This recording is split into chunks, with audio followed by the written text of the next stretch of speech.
so many faces here, a mixture of mentees and mentors and new faces.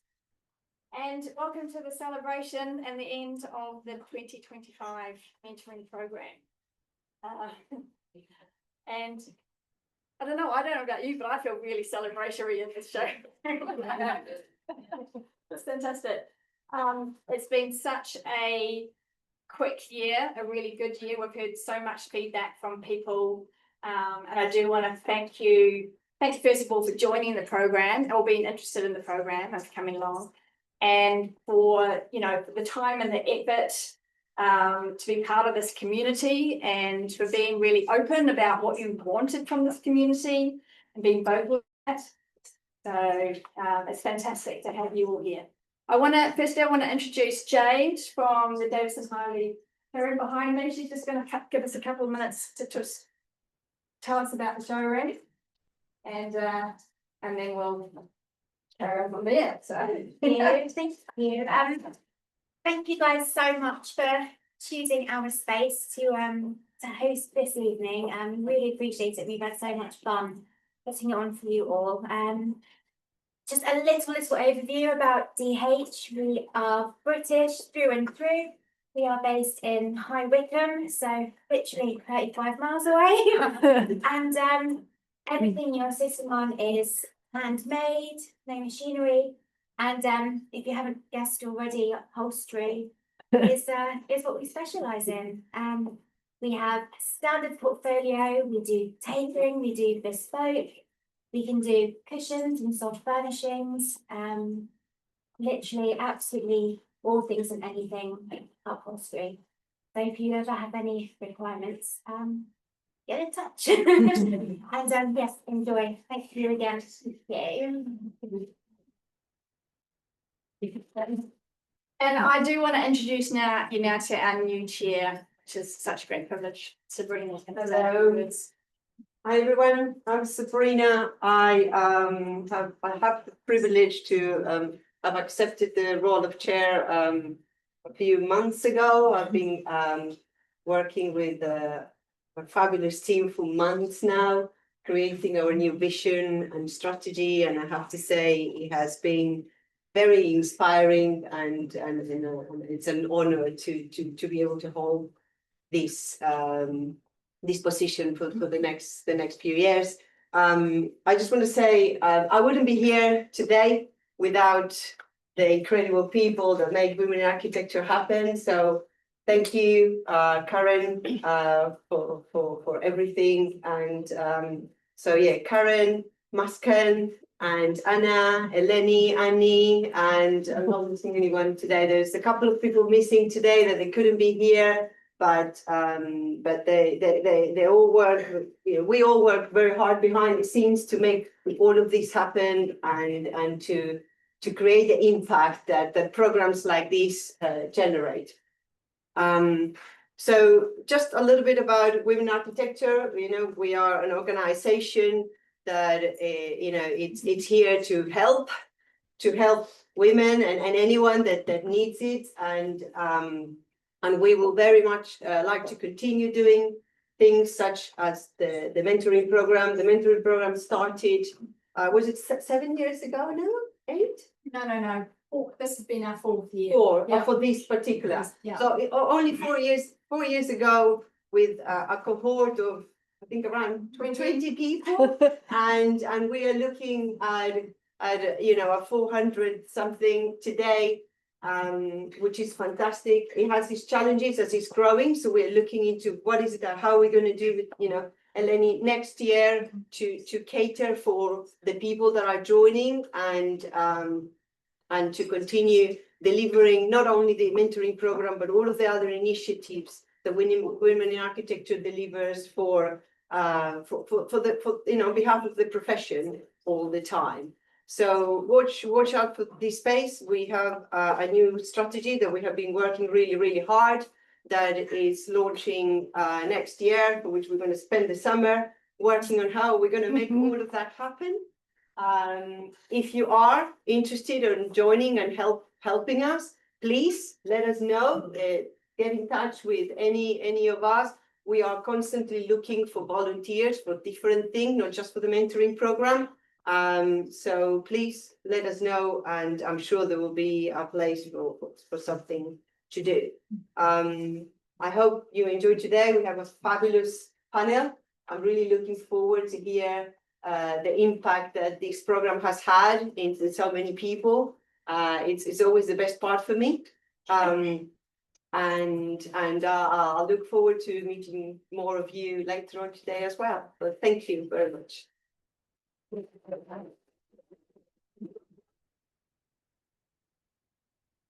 Before we start this wonderful panel, you're going to hear that me. But firstly, I do want to say thanks to Tanya, who actually can't be here tonight.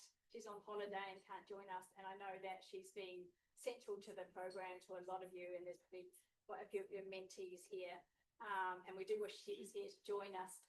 She's just done a fantastic job facilitating and being our lead, external lead for the program for the last 3 years. So I just want to say that. And I also want to give you an idea of what our 330 mentees kind of what they wanted, you know. So I did a bit of a deep dive and a bit of number crunching just to kind of come up with some stats with you about so you could get the full picture. So the primary themes, the primary goals that came up, number one was career path advice. 40% was career pathway, and just navigating what we now know is that, like, we're all going to have a squiggly career. And number two, which I think comes up year after year, I constantly see this, is confidence building. Yeah, something that we need to work on. And then it's portfolio and CV development, I think. And then we go down into work-life balance and managing the overwhelm, leadership skills development and promotion strategies, and then business acumen and the practice development. Okay. Mental health emerged as a significant undercurrent, I think, in throughout the applications. Almost a quarter of you directly reference mental health, well-being, stress, anxiety, or related needs. Yeah. And okay, so neurodiverse traits came out as well. We had, this doesn't sound like a high percentage, 3.3%, but it is actually a significant number out of 332. But these people openly reference neurodiversity, so that's ADHD, autism, dyslexia, and dyspraxia as a relevant part of their identity. And they wanted that mainly as a lived experience in their mentors as well. And I think this number is probably underrepresented, you know, just due to undiagnosis or, you know, stigma, you know. But I think most of these people really wanted valued mentors that had that experience. So that was really important for us to know. The main concerns were in the early career people was career navigation uncertainty. Okay, so it was just really about that confusion about which direction do I take? And that was really predominant in the early career people. Mid-career, we started to see the workplace visibility and recognition come through. Challenges in being seen and heard and valued in your workplace at that mid-level. And then we start to get into, when we go to more senior mentees, it started to look like work-life balance. How do I balance having a family, sustainable working patterns, and that kind of thing. So expectations that all the mentees had of their mentors, mainly 40% of you really wanted a challenging yet supportive approach. So really, and specifically requested mentors that will kind of slightly push you out of your comfort zone and provide supportive guidance along the way. So, so that was really particularly valued among the mid-career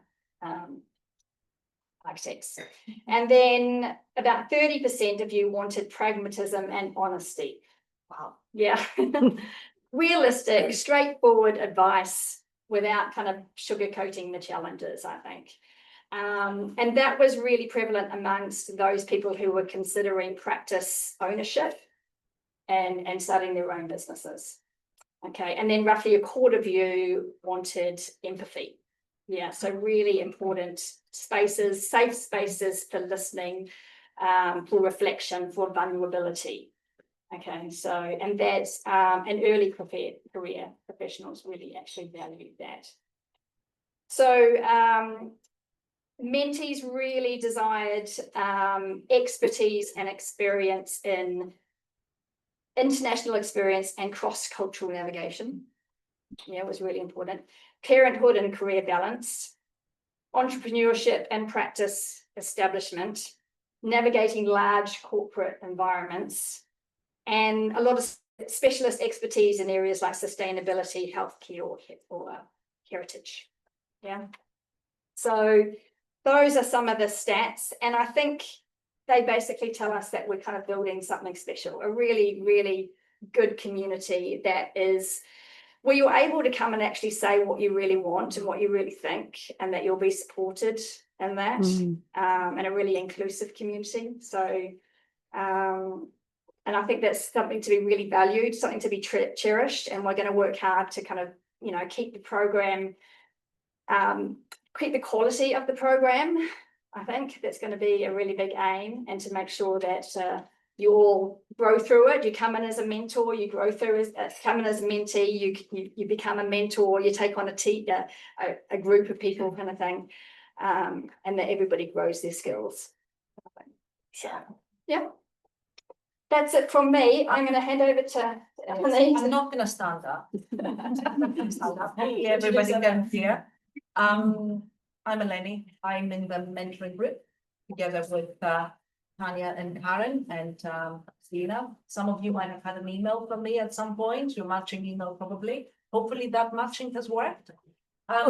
So I think it's obviously a real pleasure to be here today and celebrate the closure of the mentoring program.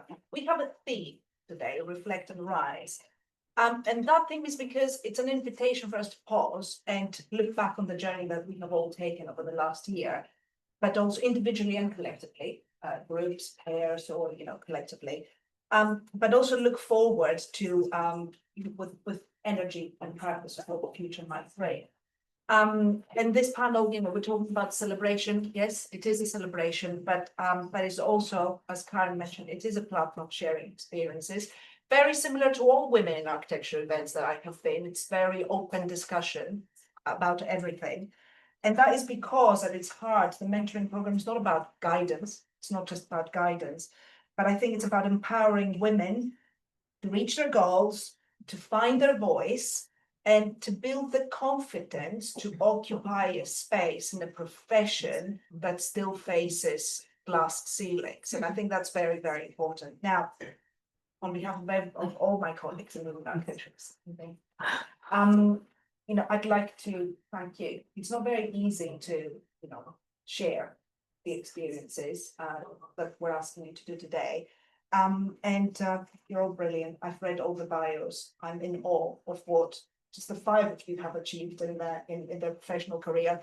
All of us and the 400 people that have applied in this program, obviously, you know, collectively, there's so much power. So Lakshmi, Yuki, Alessandra, Anna, and Tendi, thank you for coming. I would invite you to just say a little bit something about yourselves before we get into some questions. Hopefully, not very clear questions. So, shall we start from the left?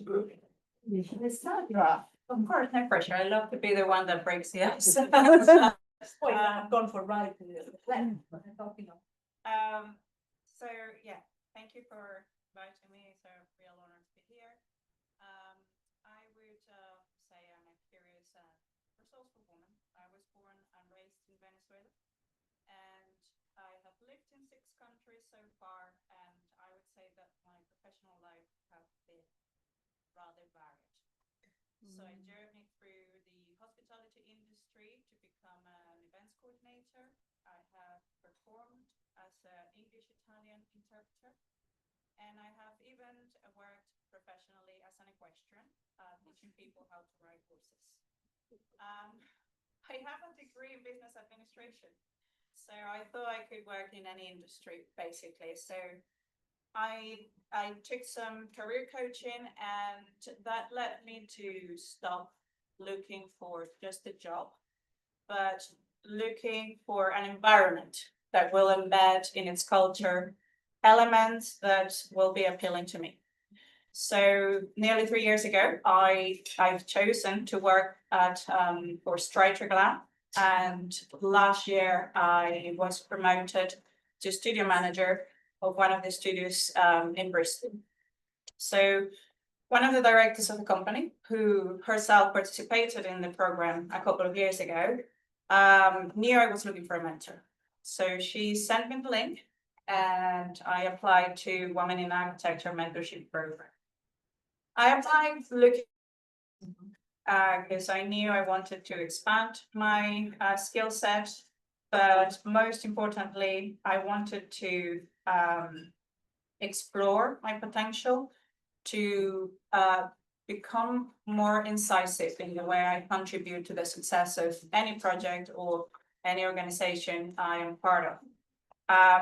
But I just didn't know where to start. So interestingly enough, the word mentor translates into trusted advisor. I have found a trusted advisor within this program, and I'm just really happy to be here sharing with you during the course of the evening how having a mentor has helped me find clarity and also becoming more strategic when it comes to set and achieve goals. So, An introduction, it's hard to follow that. Hi everyone, I'm Tendi St. Francis. I'm a Zimbabwean, UK-born project architect now. My career path has been curvy, swervy, upside down, every direction, but generally forward. My background, I grew up in Zimbabwe, pretty much went to a rural school, village school, until I was about 9 when my parents brought us back to UK. So the idea of an architect was never in my mind, but I was always my intention was to become an artist, which was out of the question. And so I kind of stepped in pursuing to become an interior architect, interior designer. And after my degree, I worked for an architecture practice, and that's when I was first introduced to this idea that possibly I could become an architect. Prior to that, generally when you saw most images of architects, I would never see someone that much me. So I never thought that that's something that I could pursue. But I stepped forward into it, and it's been a challenging path. It's taken me, I think, 14 years in all to qualify for various reasons, from illness of parents, family struggles, but generally the path was always forward. Because every time I tried to look at something else, I was always drawn back to architecture. So I think once it's in your blood, it's in your blood. So I now work for a dual practice, CHQ Architects and DMWR Architects. I applied for, I was introduced to women in architecture through a colleague because I felt very stuck. Again, after qualifying, because of how long the process was as well, I struggled to find my voice within practice. I struggled because I'm a bit more of a quieter personality. I've struggled to find a way of picturing myself as a leader within a project. And so a colleague suggested this program to apply to find a mentor to help me find a way to find this forward movement in my career. But the program, because it's such a great program, was oversubscribed, and I was asked if I would be interested in becoming a mentor instead. And I said yes straight away, because one of the things I've learned along the way is to just say yes. If you have that intuition, just say yes and then figure it out. Yes, I've never been a mentor, and I have my self-confidence, or I have great, what do you call it? Imposter syndrome. And my self-confidence is not necessarily that great, but internally I trust my inner voice. So I thought, yes, I'll give it a try and I'll do my best to support my mentees. And it's been an incredible experience. And I'm looking forward to sharing more of that with you throughout the night. Thank you. Hello, my name is Yuki Sumner. I'm a British Japanese architectural journalist, writer, curator. I wear many hats, but I guess I have been immersed in the architectural industry for the past 30 years almost, maybe not that, but long time. So yeah, I think I felt I could be part of this community group, even though I'm not trained as an architect. I have 3 degrees, I'm afraid to say. I've been very fortunate, but I have a degree in fine art. I have a degree in Asian studies, whatever that was, from America. And then I have an MA in architectural history and theory. So like Tendi, I have a diverse kind of background, and my trajectory in my career is also very windy. I think my first architectural kind of role was to kind of a mistake, really. So I fell into a role. I found architectural PR post at David Sheffield Architect. It was an assistant role, really a junior role, but that's how I kind of ended up immersed in architecture. Originally, I wanted to be an artist, but somehow I needed to make money and make living. But I have also always enjoyed writing, and I started collaborating with my husband, who's an architectural photographer. And we ended up producing a book together on contemporary Japanese architecture. So I have been also contributing to different magazines worldwide. I write in English, although English is my second language. I'm Japanese, officially from Japan. But I think, if you're a writer, you can be a writer in different languages, it doesn't really matter. And it's about confidence. And I had a sort of career wobble last year where I left my full-time employment. I was at the PR agency, and I was thinking, okay, can I make it as a writer, full-time, journalist? And really wanted to kind of explore my creative outlet. So I kind of applied for mentorship, but in the end,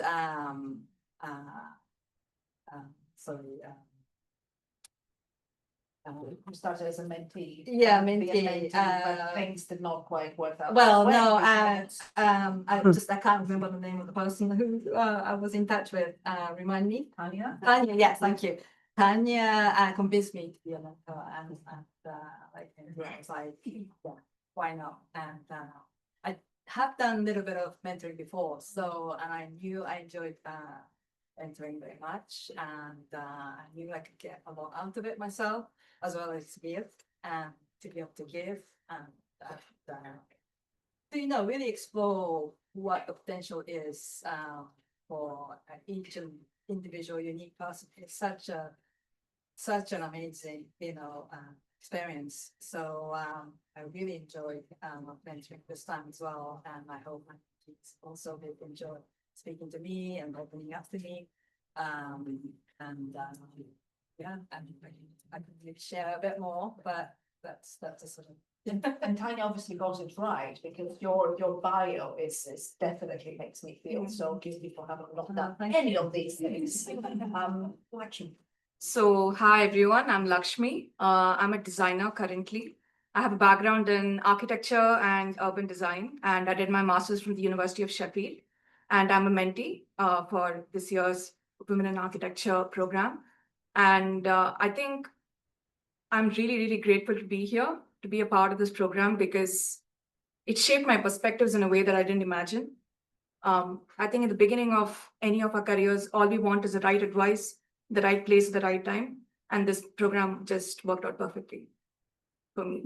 A little bit more about me, I would say I've been to about 10 architectural tours to 10 different countries across like 3 continents, where I think essentially I learned the most important thing in any form of design is empathy.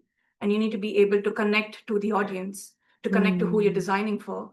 And that has made me a more sensitive designer. Anna. Sure. Hi, I'm Anna, and I've got a bit of a different background as well from the rest of the panel. So I studied architecture, did part 1, and then after graduating, I did the public practice program. I don't know whether you've heard of it, but it embeds design resource into the public sector. And similarly to this program, just that investment of experienced people who have been through it before, but also having a cohort around you to bounce ideas around, really that grew me, I would say, most of my career. And so through that, I entered urban design, using my architectural skills. I think having architecture as a background really does set you apart in that design perspective, but also the ability to present and think in a very 3-dimensional way. So I did that for a couple of years, and then I moved to the Greater London Authority. So I've been there for 4 years now, actually. And that's been a great experience. Again, very different in that I've been in the infrastructure team. So I've spent lots more time working with ducts and contractors and utilities and people digging holes in the road than I ever expected I would. But I think what I was looking for through this was to tap back into that creativity that I'm sure we've all got, being connected to architecture, and to kind of reframe where I'd got to and have that moment of reflection about what was next. So it's been a great experience, and it has really helped me think about what my career is, not just as I'm here now, but how all these steps have led me to where I am and what that can build into. So looking back this last year, I'm going to invite our 2 mentors, Yuki and Sandy, just anything you learned about yourself through the mentoring, through mentoring somebody else, because you know, a mentoring relationship is a 2-way relationship, and often we, as much from these as we give. So it would be interesting to see, to hear whether there's something we have learned. And I would say I've learned to see myself clearer. I think I always saw myself through the inner voice that's always full of self-doubt, and I think having to pause and be there for somebody else in terms of their professional development also then meant I was trying to draw from my strengths to try and share something to help support them, and that helped me see them in a different light. And I think I learned to see myself clearer. That's probably the main thing I learned from it. More realistic, but also my weaknesses as well. Not just the positives, a more balanced view of myself, I think. that's very valuable, also to see inside. Yeah. Project that.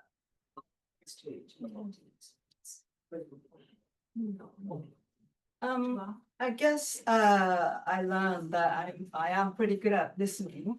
But I do this in my profession when I interview people. I have to really listen to my interviewee and find something, you know, interesting or unique, or you know. So I think I'm quite good at, like, you know, drawing out what it is, you know, this person is really interesting, why this person is interesting, and what is unique about their, you know, personality, their assets, their whatever, you know, they have done, and helping them to see that.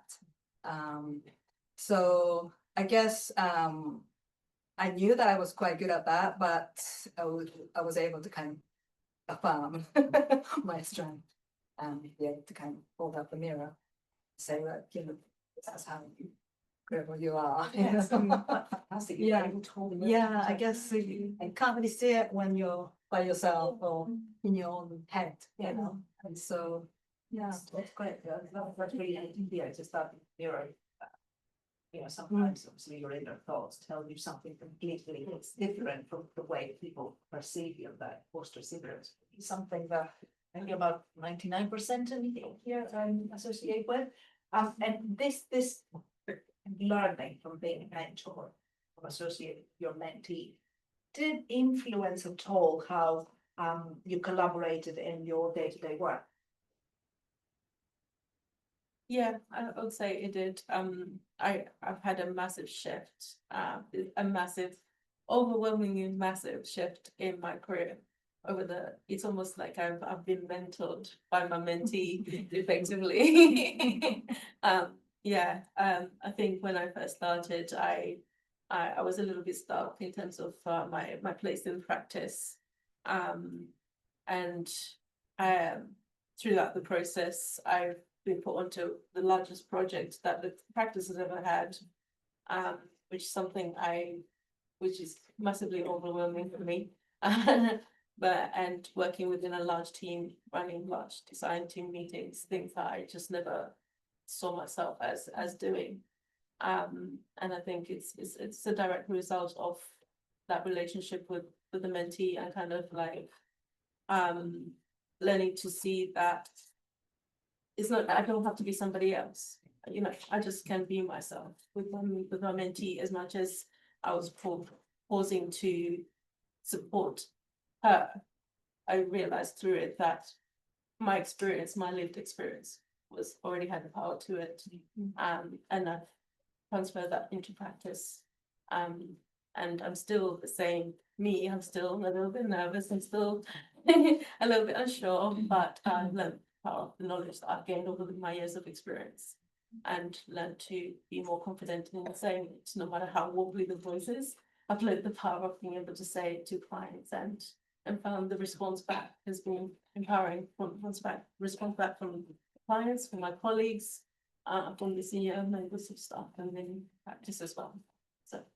And that reflects, I suppose, the ethos of the program, and something that Karen talked about, the empathy and the listening. That it's a mentor-mentee relationship. It's not one way; it's two ways, and both gain something and they learn something for themselves. Anything to add, Yuki, about that?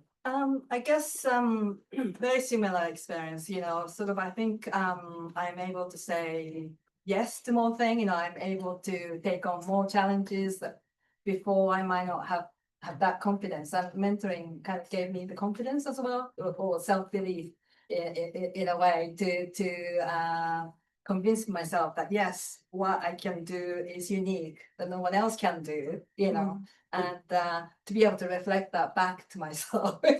So, you're, as a writer, you're also competing against AI these days, not just like other writers, right? AI can do a lot better job maybe than I can, but then you think, okay, but hang on, there is something I can add, still I can say something that AI can't, or the way they can summarize, and I think that's become more and more important, like to really hone in on your skill set and what is unique about who you are. And that is also, reflecting back your, where you come from, your cultural background, your heritage, whatever challenges that you have faced before, all this kind of makes who you are, and to really think about it and to dig that and make that more of a strength than your weakness or your worries. So yeah, I guess that's sort of we both through, we all do together, two mentees. So yeah. And what's interesting is that one of the confidence came up again and again, right? And it comes up with our mentors, and obviously it comes up with our mentees. So turning to Anna, Lakshmi, and Alessandra on the subject of confidence, did similar, I mean, you saw our mentors have a shift in confidence through the participation of the mentoring program. Did anything shift in your confidence as a direction, as a direct result of the mentoring program or experience the mentoring? We'll start with you, Anna. Yeah, I would say there was a real affirmation that being a generalist can be a real skill set to bring. I think we often overlook it and see people as specialists and value what they have to bring in their kind of specialities and focus, but having a generalist mindset, and I was really well matched with my mentor, and just having that assurance that I still have something to offer, even if it can be a jack of all trades across the board. I think we did quite a lot of skills mapping in our first few sessions, which then I'm actually starting a PhD in October. I saw the advert go out at Christmas, and when I saw it, it really kind of chimed with my interests, but also looking at what it was looking for, I could see it match the skills that we had really picked out in the conversations that we'd had. So that gave me that confidence to go ahead in a confident, very kind of focused way that I think if I hadn't already engaged with skills that I probably knew that I had deep down, I might not have gone in with such assurance that it was the right path for me. Yeah. So I think confidence is a lot to do with what you know sometimes. You think you're confident when you know something. And sometimes when I think the confidence board by Karen was actually a really important exercise that I did, which she mentioned, where sometimes you know where you need to go, you should know where you are and where you come from, just like Yuki just mentioned.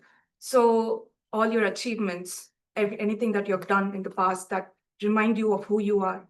And that kind of is really, really powerful. And I did the confidence board, and that kind of shaped a lot of things. And throughout my mentoring session, I think my mentors saw things in me that I couldn't see in myself. So there were a lot of things that I didn't really recognize that were actually my strengths. And he would say, no, you're so passionate about this. This is who you really are. Maybe you should stick to it. Maybe you should grow on top of that as your foundation. And that kind of helped me shape my entire career path and take better decisions. And when you're confident, irrespective of what really happens, when you will be in a standpoint to take a really good decision, and you will stick to that decision because of the confidence that you have and that you are backing yourself up. And I found it really, really helpful from this mentorship program that I was able to strategically make sure that all my decisions led to the right place. And I am looking to go forward and see where this journey takes me. Yeah, listening to them talking, so there's a few things that come to mind. I think the first one of them is, in terms of confidence, is how I now, after the mentorship program, show up for myself, no matter what. And this comes from like a deeper sense of so when you think about it, like you're investing time and energy on the sessions, and on the other side, you have someone that cares about that. And it almost feels like you have an ally, right? That is also there with you to help you understand your strength and work on that. But you also put the work in, and that to me is investment. When you think about it, you wouldn't invest in something if you didn't think it was worth investing on it and that will render dividends. So that sends a message to everyone and to yourself that you are inherently valuable.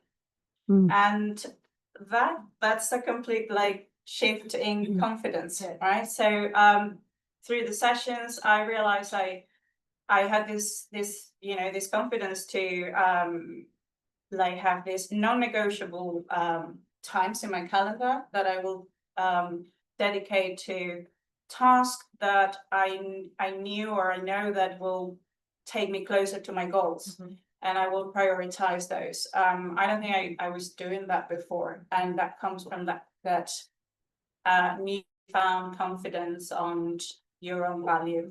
And I think that was a real pressure for me during the mentoring sessions, and that obviously helped the confidence because I was getting to know myself again, basically. So yeah, growth starts with a journey of self-discovery, I would say, I love that. You said that about briefing session. It's just so important. But what the other thing that is very interesting about everybody in this panel this evening is that every single one of you has had a different career path.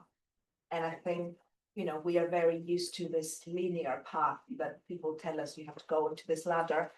And then you hit that ceiling that I was talking about and try to just kind of jump the ceiling, then the ceiling gets a little bit higher, but you know, but all what's really fascinating is your career path and your career path, your career path, and how is it and how, you know, it's one solution does not fit all. And just looking ahead, I suppose, and we'll start with the mentees, is all this confidence building and all this the results of, I suppose, that mentoring relationship. What will you carry forward in the next stage of your career, or the next stage of, let's not use your career path, what in your next endeavors? Starting from left to right. So, you know, I've thought about this. Not like I have it all figured out now. I think that's a very hard thing to say, but definitely one thing I'll take forward from the mentorship sessions, and then my, you know, we work a lot on my core values. And I was really surprised that we don't really spend that much time thinking about, well, in my case, or for some of us, what our core values are. And this definitely will be kind of like a guiding compass going forwards, where I will make sure that I, when I'm kind of lose sight of where I'm going, or when I have to make really important decisions about my life, but my career as well, that I am aligning with these core values that I've been working, you know, through the mentoring sessions. So I would say for me personally, that will be my thing to take forward. So I think knowledge fundamentally is meant to be shared from generations. That's what society has been doing, and that's how we grow. And when we grow together. That's because of the knowledge we share with everyone across generations, across time, across cultures, everywhere, everything. That's how we progress as a society. So I think the biggest takeaway is, for me, everything that I've learned from this program, at some point in time, when I feel confident enough to be able to give back, I would love to share. I would like to come back to the program, become a mentor. I would love to mentor. I would love to teach. I would love to be in a place where I know I can restore faith in someone who may or may not have lost it at that point in time. If they feel there is some form of doubt within themselves, I feel like I would be in a place to be able to give to them and to say to them, no, it's okay. I've been through this. I was in the same place maybe 10 years ago, 5 years ago, 25 years ago. And the path out there is still very beautiful. And you need to keep fighting on. And all that knowledge that I gained from this mentorship program and believing in myself is something that I would definitely want to share in the future. So partly it's about building relationships. Yes. Because, you know, we can have all the knowledge in the world, but if we keep it to ourselves, you know, it's about opening that up and share it. Anna, have you found your creative side? Yeah, Many years ago. I think there were two things that really struck me. One is that creativity and realizing that the job you have 9 to 5 doesn't need to be everything and tick every box, but that you can reach outside of it and use the skills to explore things in different ways. But also linking back to mentoring, one of the things that I was thinking about when I was reflecting on this was the word generosity. I've been really struck with the generosity of my mentor, the generosity of the team behind it, who spent hours structuring it and planning time, and it kind of empowering us with the resources so that we can get the best out of it. And I think the built environment works best when it's kind of stimulated by this generosity, when we give back to communities, when we empower the people around us. And so I think that is really what I'm taking away, is that when you've got both the creativity and the generosity, that's when cities and offices and teams are really at their best. So I've got some really great takeaways from having reflection. And for our mentors, Can how I just say that you did such a great job matchmaking? Because I think That needs to be I felt mentioned. like my mentees, I felt such synergy with them. You know, one of them wanted to go shift the career. She studied architecture, but she wanted to do more sort of artistic sort of career. And then the other one was interested in writing. So I was able to sort of get her to get on to the subtract, you know, just not be afraid to, you know, contribute to magazines, sending letters and so forth. So yeah, no, I really felt like I was able to give, and I was really worried that, you know, if I was teamed up with some aspiring architect, there's lots of technical questions like, I'm not sure if I can help you there. But yeah, so yes, Yeah, thank you. it's Thank great you, that and you Karen, obviously spent time. Tanya and myself did the matching this year. I started this process very naively, thought, I don't even think it's gonna be okay. No, 3 weeks later, you're still matching. But what was what is fascinating when you see all the applications. This is what I've mentioned at the beginning. We put 5 very inspiring women sitting on this sofa, with a plethora of achievements. And when we look at the 300, 400, 500 pictures, and the plethora of achievements in those, and the different connections, and the diversity in career paths of interest, and the different connections, it's really fascinating because there is a natural matching that happens there. Obviously, it doesn't happen all the time. Some of you might have not had the best match. I'm really sorry about that. But so far, I think I've got quite positive feedback about matching. Yeah, we've had very, very positive feedback on the matching. I mean, there's always some matches that don't work, and we will endeavour to always to rematch in that case. But we've had overwhelming feedback from people, and thank you to everyone who's filled in the feedback. And so we're really, really having good feedback. Yeah, I think the matching really is based on the quality of the applications that you put in. You know, the more information you put there, the more you really state what you want, and even the more vulnerable you are, I guess, of kind of saying these are my needs, the better that we can find a good need for you. So thank you for being honest about that. So Yuki, then, how will your experience as a mentor shape how you support others going forward? Support others. Well, I mean, I think one of the things that I try to do for myself and for others is to give the courage to be true to yourself, and that's so important. And for me, I want to really dig to you know, have this creative outlet that I've always wanted, but wasn't really sure if I was good enough. Or so taking on from the mentoring and telling what my telling mentees what to do, I was telling myself the same thing. So is to have the courage to be true to yourself and what you want to do, and yes, have some sort of reality. These are something you'd like to add to this, and how you go on supporting others, whether in the mentoring program or outside of the mentoring program, your colleagues, other people ask for advice as a result of your experience. No, I think it's been really interesting as well, hearing the mentees respond to their questions as well, and also picking up the lessons from other mentors and how they mentored them. Things like exploring your core values. I wish I'd thought of that. Even this was my first time mentoring, and it's such a key fundamental foundation. So I feel a greater sense of responsibility in terms of thinking about how I approach mentoring and maybe structuring things, because I do tend to be more of an intuitive thinker. My intuition is quite well, my intuition muscle is very strong. And I almost tend to just flow with wherever things take me, and I'll figure things out more and more when you have that responsibility towards someone. It's kind of like you think the whole thought process into it, maybe. Yeah. And maybe through that I'll learn something for myself as well, hopefully. Yeah, it's a very strange one, because almost in terms of my career path, I still think of myself as more of an artistic very intuitive thinker, but I've ended up being more of a technical delivery architect. Gets the job done. Which is very strange with the way my brain works.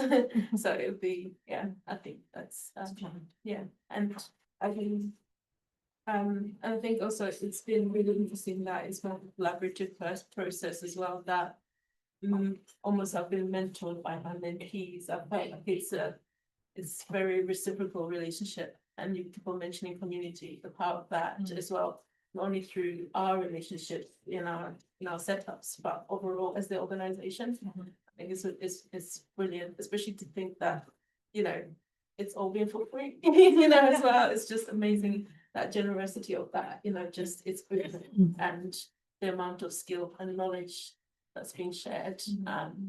That's a very powerful thing. I feel very excited. I feel very much more open to being have more intention. Yeah, so use that intuition with intention. I think that's what I need. And since, you know, your the start to your mentoring journey, I suppose, was wanting to be a mentee, but Yeah. you ended up being a mentor, a Yeah. very good one. So, you know, what advice would you give to somebody mentoring for the first time, or even thinking? Do it. Don't question yourself. As soon as you feel that feeling, do it. Even if you're not feeling that feeling, do it. It's been a really incredible process. Yeah, I think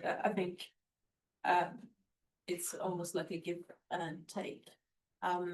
Sorry, can you repeat your question? Oh no, what advice you've got to somebody that's mentoring for the first For time? the first time, I think the forms were really hard. Those questions, the set of questions that you gave us at the beginning, and I started with that. And I think the very first session I had was with one of my mentees. I essentially took their questions and highlighted things and broke it apart, and used those as talking points, and to find out more about them, and got them to explore certain aspects more, to pull out almost like a structure of where we would go. And the intention with that was then to use that as our working process. And I wish I'd used that form more and kind of like gone back to it and pulled it apart and used that as our driving force. Because essentially those are the first words my mentee expressed to me. And there was a lot of harm. You see, what would your advice? My advice would be careful listening. Yes. Really give the time, and you know, it's a gift that you give. And hopefully the mentee so we open to this gift, because it's their opportunity. So, and we have a limited time, one. So, you know, I've always reminded them that can come to, you know, a point, or they have 10 more minutes, you know. It's so reminding them that we get lost in a kind of reveries and whatnot. So, and I think also to provide practical help, not sort of vague advice. I think practical help and assistant is quite important, because we're trying to kind of help them to feel less overwhelmed with life. So if we tell them step by step, this is how we could potentially get to your goal. But and also found it really, you know, useful to look at the form that they filled in.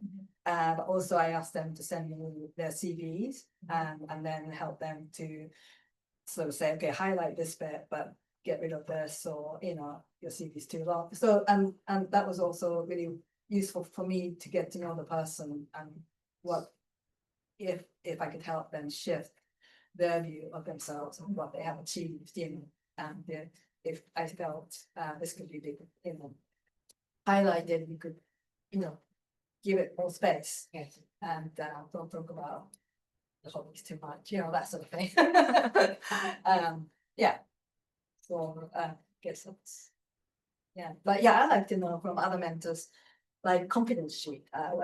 That sounds like really interesting thing to have. Yeah, that was something that you know. Karen mentioned actually during one of the Thursday sessions, where you have a confidence board, where it's not just a vision board where you speak of the future, it's where you speak of the past and the present, the things you achieved.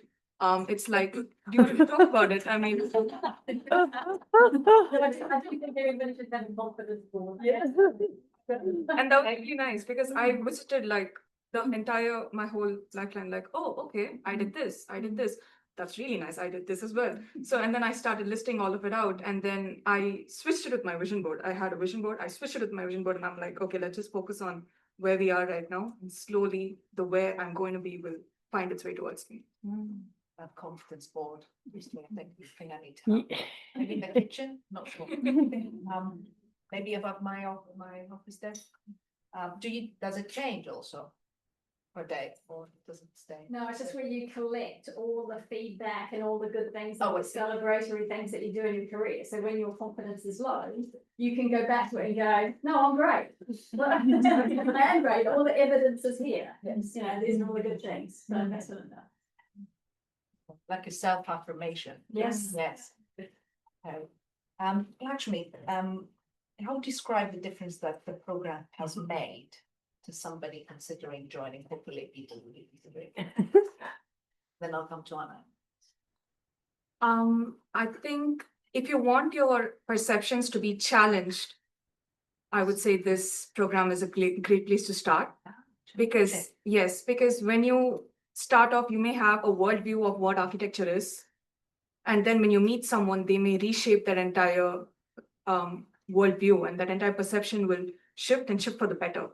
So I would say it's really rewarding, it's really challenging, and at the same time, it's really reassuring as well. So this program is a great place to, at any point in life, because you could take it up, like you mentioned, early, mid, late, doesn't really matter. As long as you want to learn something new and you're open to it, I think this program is a great place to start. Yeah, I think a really valuable thing is just making that space and that time to both verbalize things. I think when you start expressing things, you realize whether you really believe it or whether you don't. And having someone hear it and then say it back to you as well has been really useful in me reframing certain things or certain concepts that maybe you get stuck in a rut but you feel stuck. And hearing that said back to me has been really useful. So I think both giving time and space for yourself to think and be proactive, but also verbalizing, having someone that listens is really valuable. Yeah, so I think I would go back to that comment I made earlier about investment. So if you are someone that want to invest in yourself and create that strong self-concept, which is the one that is going then give you that confidence to go after your goal, and definitely find a mentor and become a mentor as well. So I think it's been great to be inspired and hopefully in the future to inspire others. Inspiration is power. So Before we invite questions from the audience, there's one more question to all of you. I'll start from right to left. I don't want the spot to be dead. So what's one way you're rising professionally or personally after this experience? Oh, Anna. So I'm doing a non-linear path, kind of as a result of this, kind of I was already at the back of my mind beforehand, but I'm going off to be a student again. I'm returning to university. I'm going to be doing a PhD. But I think having that confidence that we've talked about, having the assurance that you can do it, all these things culminate, and it's fun looking back and seeing all these little bits having been part of that journey. So yeah, a very good example of just going in a different direction. I think I am a better decision maker now because I have so much more clarity in what I am and what I represent and where I am right now in the field of architecture. And I know with better decisions, sometimes the quicker the decision you take, you might think, oh my God, no, maybe it's wrong. But sometimes with a lot of clarity, it's almost very intuitive because you may make the decision and you may immediately embark upon that path. And I think I'm a very, very, very better, like, confident person in taking decisions, because initially I was like, I'm very creative, I'm going to take my time, I'm going to take all the time in the world, and when I'm in the right mood, I take the decision. And now I'm so much more confident to take a decision. I think that's really changed. Rising. I'm not sure if I'm rising, but I think what the takeaway for me is to really carry on what I'm good at doing. And I'm so distracted often, and also I have so many wobbles, not believing myself to do what I'm good at, which is writing. So to just get stuck on that path and carry on through. Another thing is to keep on learning. I think mentoring is slightly different from teaching, because I think I was learning a lot from my mentees, right? And I think that sort of attitude that I am learning from them, I think help them also learn about themselves. So, and no matter how old you get, I think I like to keep on learning new things. Part of my rising, self-acceptance. I'm okay. Yeah, that's it. That's pretty much That's it. the better way to write. Yeah, so keep moving forward and moving with intention, with my eyes open rather than closing my eyes and just hoping that my intuition is taking me somewhere. I'm excited about where I am and the opportunities that comes up for me in practice. Whereas I think before I started this program, I felt very lost. And I think I've learned to see clearer, and I'm living with great intention. I think it's so important to trust your own intuitive nature. I think as women, we're always told, don't trust it, you know, like you're gonna get into trouble or something. So definitely for me, writing personally and professionally have a synergistic effect because one cannot happen without the other. So I am writing personally and professionally through the mentoring by becoming somehow a better planner for my future, but because I have better foundations now. Right. And it's giving me a lot of inspiration. So that's so impressive. We're gonna open it up to questions from the audience. Please don't be shy. It's all, you're all sharing here. So go outside these rules. Karen, shall I put you on the spot? Anna. I'll ask one. Yes, go for it. Generic one, everybody can answer it or Yes. one or whoever. If you could do it all again and start from scratch, reflecting back to the last year, would you do something differently and what would that be? In the mentoring space, not your personal life. I think for me, I had two mentees. I think one mentoring relationship has been more successful than the other. And I think because it was my first time, I think because I met with one person first and it was great first meeting and, I've got this. So apply the same formula to the next person.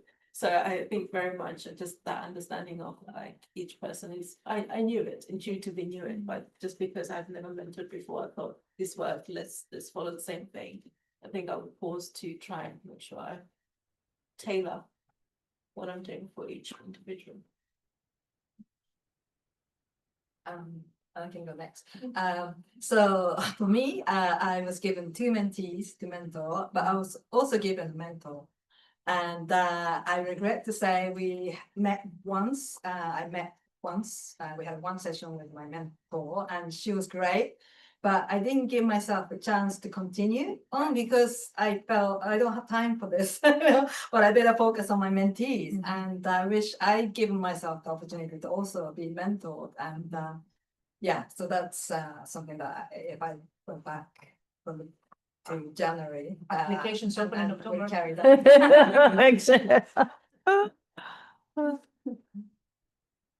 Any other questions?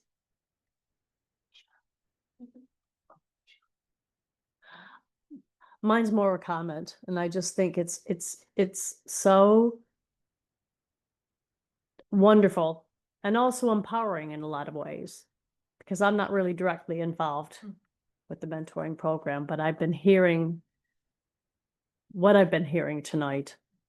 And it's what's empowering for me is that you've all found your voice, you've all found this empowerment, you've all found something that's given you this confidence that you actually need. And I think that's where, when you have these opportunities to kind of speak with different people and meet other people and find out that people have either experienced something similar and you can share that, or it's something new, but you're trying to help somebody through it. So really, it's like this really symbiotic kind of, relationship where you're learning from each other.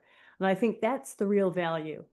And the fact that we're there, and I'm really proud to be able to say that, women in architecture are able to offer something like this to so many people. And it's just fantastic to hear such wonderful, powerful outcomes.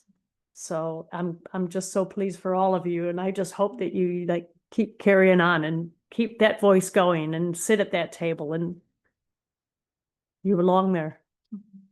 So yeah, it's great. No, I'm very shy audience. I know, sorry. Got a sense during the process that you're as much a mentee as a mentor, like whichever role you're in. But you also touched on the fact that you felt imposter syndrome potentially at the start. So I just wonder how you feel you can, view that kind of energy that you now have in the people around you or in your places of work outside of this, in order to sort of show people that they are both, regardless of what stage they're at. Yeah, I think for me in the project that I've been working on, because I'm working with a lot of junior staff and all the way to more senior staff, it's the largest team I've worked with. So when I'm looking after the junior staff, I'm very celebratory of the things that they're teaching me. I'm very conscious of learning new skills from them, and I'm sharing that, affirming that in them as well. Yeah, I don't know if that answers your question. Yeah. I think with the mentoring, I would just like to add, it's just, I think you mentioned it at the beginning, is that feeling of, so you're being seen and listened. And I think that on its own creates, it kind of ignites the process of self-confidence, because you do have someone there that is listening and is looking back at you, and it matters. And I think that's where it kind of begins. With the investment you made. Yeah. Investment commitment. Yes. Yeah, I must make you immediately much more confident that, this person is there, is listening to me, they care. So I must be valuable. And I have a question for mentees here. Do you find like 6 months framework work for you, or was it too short? Or because I thought it was quite a good period. Interesting. And at some point I felt like I was repeating myself quite a bit. And but I would love to carry on, seeing and just checking in with my mentees, from now on. It's not because the mentoring program has finished, so I'm not going to just completely cut myself off. You know what I mean? So I was just wondering how that time frame worked. I think it was perfect for me because I had an agenda in the very beginning, and I set an agenda and we worked together and we decided what topic needs to be covered in every session. And towards the end, we had covered everything that was on the table. So I think 6 months was perfect. And because I knew that it was 6 months, I was able to strategically plan how the 6 months are going to be. I had power to do that. And that was perfect. So it worked out really well. Okay. I think reflecting on the question about what would you do differently, we missed a month, and mainly due to my disorganisation, the fact that we were quite flexible around deadlines and we met in person and would sit in cafes together, so it's nice having that space and the flexibility. But I was sad that we'd missed 1 month, potentially up to 6 months, because I got a lot from sessions. So yeah, I think 6 months is great, having that routine, and then following that we've agreed to carry on meeting as friends, and we've got lots in common. Yeah, I think 6 months of focus is great. Okay. yeah, I would agree. Yeah, so it was great 6 months. So I think it's interesting to listen to your views, because for me, like 6 months was time for like kind of work, and then I feel like now I'm ready to go away and kind of still kind of digesting all of that and working internally on those things that we learned during the mentorship program. So I would also say that, yeah, it's a good time plan. Could I also add that I don't think it's the end. I think it's a new beginning. So I think we would still have a lot of chances where if we achieve something or went to a different place, we would still love to share it with our mentor. Mm. So I think it's a beginning of a new journey. I don't think it's Yes. Anything else? Can I ask one last thing, just out of curiosity? Sorry. No, Did you ever meet your mentors or your mentees in person? yes. Yeah. I tried, but one was in Scotland, so. I met my mentor just today, and I'm so grateful. We I also mentor- match that we live quite close to each other as well. Sorry, so about these 6 months, I really agree with what she said, that it's like a new beginning. At least for me, I didn't have the opportunity to meet my mentor in person.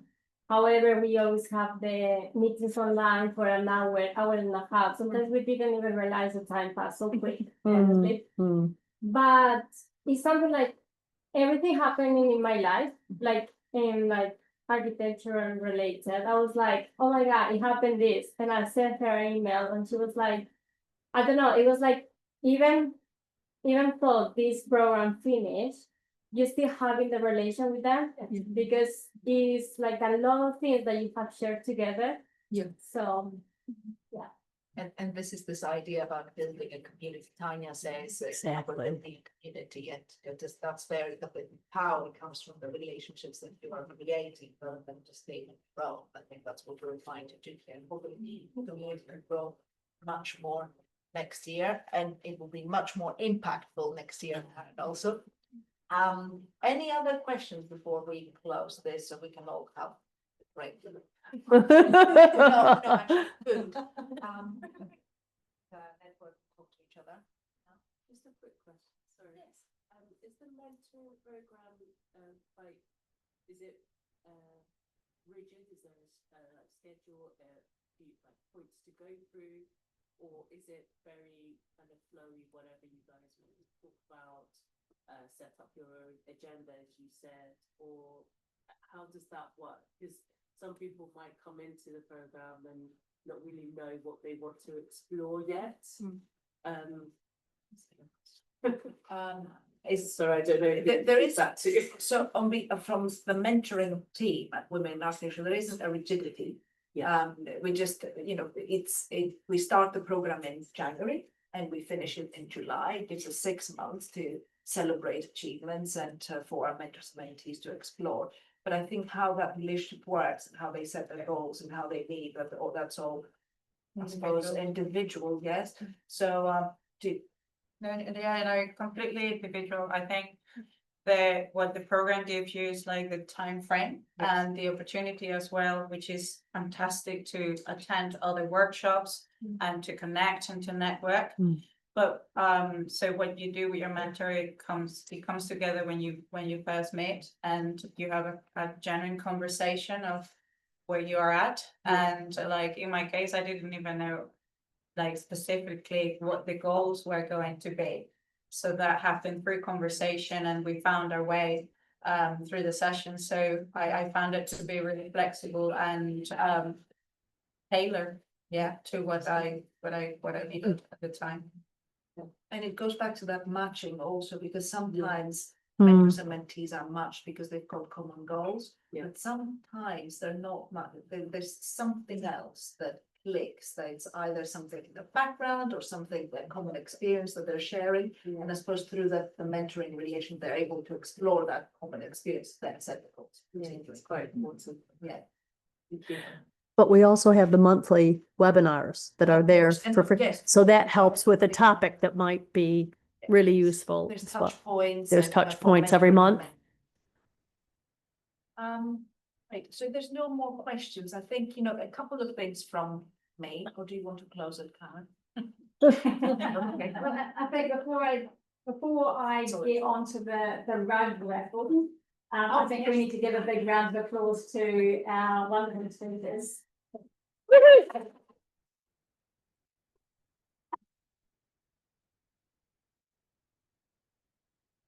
And I want to invite